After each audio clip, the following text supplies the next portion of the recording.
ಅವತ್ತಿನ ಪ್ರೀತಮ್ ಗೌಡ್ರು ಬಹಳ ಅಬ್ಬರಿಸಿ ಬೊಬ್ಬಿರಿದ್ರು, ಜನ ಅಬ್ಬರಿಸಿ ಬೊಬ್ಬಿರಿದ್ರು ಅಂತ ಮನೇಲಿ ಕೂರ್ತಾರೆ. ಇಂಥರಿಗೆಲ್ಲವ ಸರಿ ಎದುರಿಸೋದು ರೌಡಿ ನೋಡಿ ನಮ್ಮ ಮೇಲೆ ಏನೇನೆಲ್ಲ ಮಾಡಕ್ ಬಂದ್ರು, ಅಧಿಕಾರ ಐತೆ ಅಂತ. ಇವತ್ತು ಅವ್ರದ್ದು ಅಧಿಕಾರ ಐತಾ?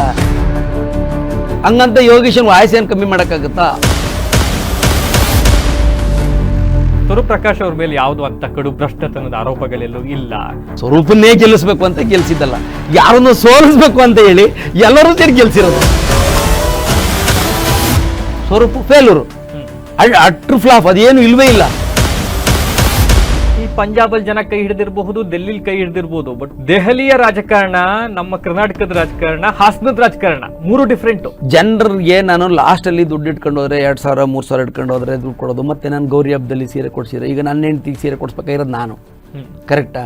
ಎಲ್ಲೋ ದುಡ್ಡು ಕದ್ಬಿಟ್ಟು ನಾವು ಹೇಳ್ತೀವಿ, ಇವತ್ತೊಂದು ಸೀರೆ ಕೊಡ್ತಾನೆ ಆಯ್ತಾ, ಸೀರೆ ಕೊಟ್ಟು ಮನ್ಸಿಗೆ ಇದ್ದಾನೆ, ಹೆಣ್ಮಕ್ಳು ನಾವು ಅಣ್ಣ ಸೀರೆ ಕೊಡ್ತಾವೆ, ಅಣ್ಣ ಸೀರೆ ಕೊಡ್ತಾವೆ, ದುಡ್ಡು ಯಾರು ಮನೆಯದು?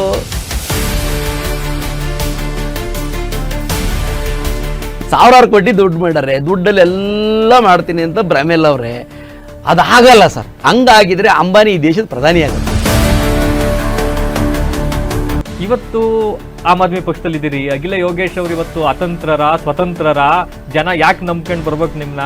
ನಾವು ನಿಮಗೆ ದಾರಿ ತೋರಿಸ್ತೀವಿ, ಏನು ಮಾಡ್ಬೇಕು ಅಂತ ಹೇಳ್ತೀವಿ. ನಿಮ್ಗೆ ಆಮ್ ಆದ್ಮಿ ಪಾರ್ಟಿ ಮುಗ್ತದೆ, ನಿಮ್ಮ ಹತ್ರ ದುಡ್ಡು ಬೇಡ, ನಾವೇನು ಕುಟುಂಬ ರಾಜಕಾರಣ, ನಾವು ಅವರೇ ಮಕ್ಕಳೇ ಆಗಬೇಕು, ಅದಿಲ್ವೇ ಇಲ್ಲ. ಅದು ಆ ಭಾವನೆ ಇರೋ ತುಂಬ ಜನ ಇದ್ದಾರೆ, ಎಲ್ಲೂ ಹೋಗ್ಬೇಕು ಅಂತ ಕಾಣಿಸ್ತಾ ಇಲ್ಲ.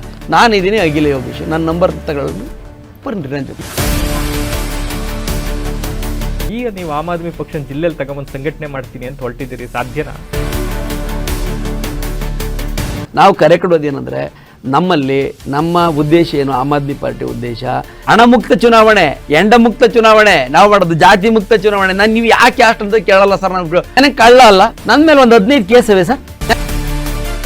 ಇವೆಲ್ಲ ಪುಸ್ತಕದಲ್ಲಿ ಬರೆಯಕ್ ಚಂದ, ಲೇಖನದಲ್ಲಿ ಬರೆಯಕ್ ಚಂದ, ಭಾಷಣ ಮಾಡಕ್ ಚಂದ, ಇನ್ ರಿಯಾಲಿಟಿ ಇವತ್ತಿನ ರಾಜಕೀಯ ಪರಿಸ್ಥಿತಿಲಿ ವರ್ಕ್ ಆಗುತ್ತಾ?